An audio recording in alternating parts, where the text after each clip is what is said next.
Okay, good morning. So I will be demoing the assembly code for the CPU benchmarking. So for our assembly code, we'll be running a polynomial equation algorithm with a few loops. So this is our code. So these are some of the prompts for the codes and then these are the coefficients for the polynomial equation of our algorithm. So our equation is actually this: y equals to 23 times x to the power 3 plus 14 times x to the power 2 and plus 21x plus 26. So we run this polynomial algorithm to get the execution time of the algorithm to basically to benchmark the CPU by getting the execution time of this code.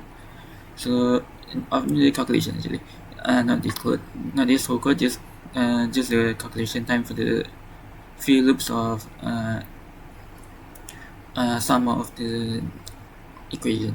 So this is the data. We will be using a lot of prompt here. For this one is for welcome, registration, and the input for number of loop, and then to show the progress during the looping, and then for the result, for prompt for results, and the execution. This one is not execution time. It's actually the time, captured time during before starting the calculation, and then the time captured during the end of the calculation, and then the difference in the execution time is basically the time taken to finish the calculation of the sum of the polynomial equation.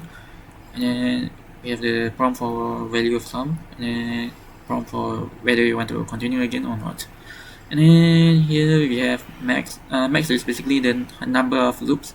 So for this code, for our benchmarking, we'll be using a few loops like 50 loops, 100 loops, 200 loops, 500 loops, 700 loops, and 1000 loops. And then we have a sum that is initialized to 0. We will basically loop it and sum it into, and then pass the sum into this variable sum. And then we have coefficient 1 and coefficient 2, coefficient 3, coefficient 4 for the value of the coefficient for the polynomial equation. And then before and after here is to capture the time for the before and after the calculation, and then the time here is to get the difference of the before and after time here. And then yes here is to you will be using this yes to compare the value of the to continue, which is the one that the user going to be entering during the continue prompt, whether to continue or not. If it is equal with the character here, and then we will loop the code again. So here we can see, okay, so here we can see for this is the starting part of the code. You will basically prompt up the welcome and description prompt, and then it will ask for input for loop, and then you will read the integer of the number of loop. So from here we can enter whether you want 50 loop, 100 loop, 200 loops, and all. So it will store inside the max variable as mentioned earlier, and then we'll show the progress prompt. And then here the get m-second here will be the capturing the time before the calculation, and then you will move it into before. And then here is where the actual calculation occurred. So for our x, we'll be using for our code here, we use the x equal to 3. So you will do the calculation here. You will pass coefficient 1, coefficient 2, multiplying it and then summing it. Same as coefficient 3, coefficient 4. And here we have also delay, so that it will take some time to process each coefficient. So since we have 4 coefficients, we just 4 delay here. So it will loop according to how many loops we mentioned earlier here. Since so like if we input 50 loops, it will pass 50 to ECX, and from the ECX, the code will know how many loops to loop for the calculation here. And then when the calculation finish, it will run the output. So during the output, it will get basically capture the time when finishing the loop. So it will sort it after, and then we'll minus the after and the before to get the actual execution time for the calculation and store it in time. Then here we will show the results, and basically all the results, and then continue from here. So if the user enter a small letter y, it will compare with basically the yes variable as earlier, and then if it's equal, it will jump back to the beginning, which is start here. We will jump back to start and run the code again until the user input the alphabet other than the small letter y, or even any input other than just any input other than small letter y. It will stop running the code. So we'll now try to run the code. So okay, so here is our output of the code. So we can see that it have a few prompts, and then it will show us the polynomial equation, and then we'll just input the how many loops we want. So we will use 50 right now. So right now it's going to be stress testing our CPU to get the time, and here's the result. So the first capture this millisecond, and then the second capture usually is during the end of the calculation, which capture this millisecond.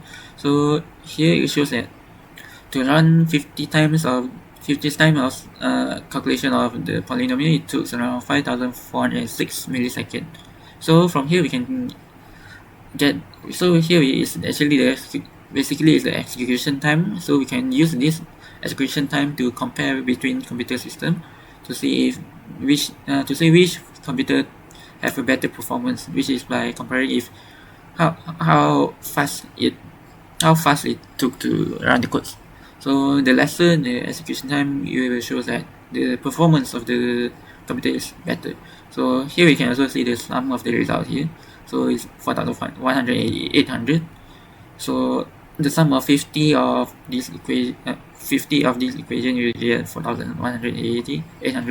So if I want to run the benchmark again, just enter small letter y, and then you will give back again this. So now you run 100 loop and let it run. It will take some time because it will be running a longer loop here. And wait for it, and there we go.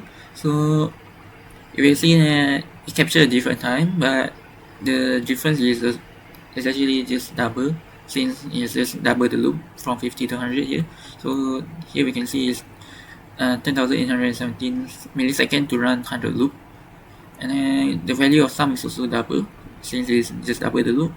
So yeah, we're just running this code for a few loops and to get the execution time for different loop, to confirm the execution time of to just stress test our CPU.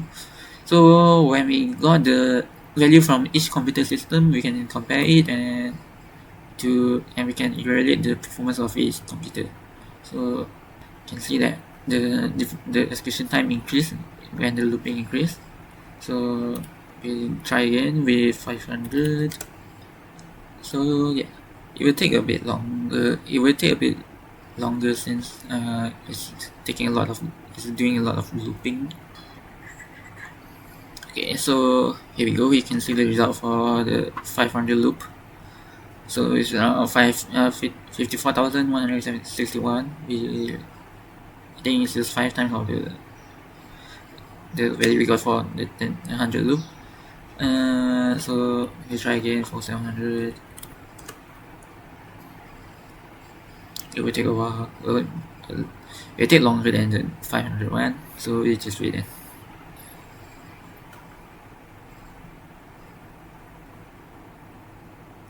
Okay, so there we go.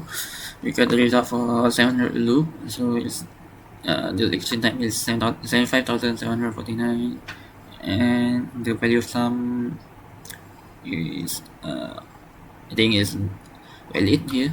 So lastly, we'll run to 1000. It's going to take a long time. Just wait then.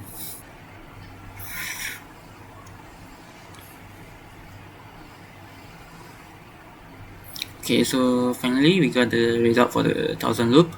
So you can say that the execution time for the loop for 1000 loop is 108,101 millisecond. So yeah, so basically from this code we can get that when we increase the loop, it will take a longer time for the execution. And then we can basically use the execution time to compare the performance of different CPU. And yeah, so that's all for the code for our assembly code CPU benchmark.